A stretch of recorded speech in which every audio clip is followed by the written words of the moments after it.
gali pasakyti, kas yra aptarnavimas, kas yra pardavimas. Skirtingi žodžiai, skirtingos programos mokymų būna. Tai sakykit jūs, a? Aha, pardavėjas tas, kuris medžioja. Taip.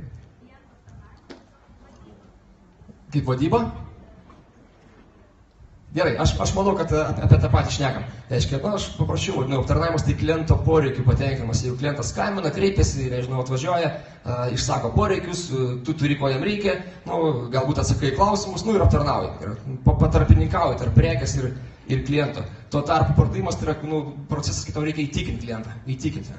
Kartais tau reikia įtikinėti, kartais ne. Bet aš pastebėjau, įmonėse būna tie žodžiai vartojami įvairiuose kontekstuose. Pavyzdžiui, vadybininkas atsiliepia telefonu, skambina nuolatinis klientas, paprašo dar vienos partijos prekių, vadybininkas išrašo sąskaitą ir sako, pardaviau dar vieną partiją prekių. Tai jis pardavė ar aptarnavo?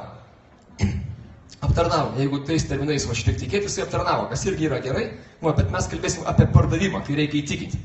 Tai yra įtikinimo procesas, užnorinimas, kažkas iš mano klientų yra pavadinęs.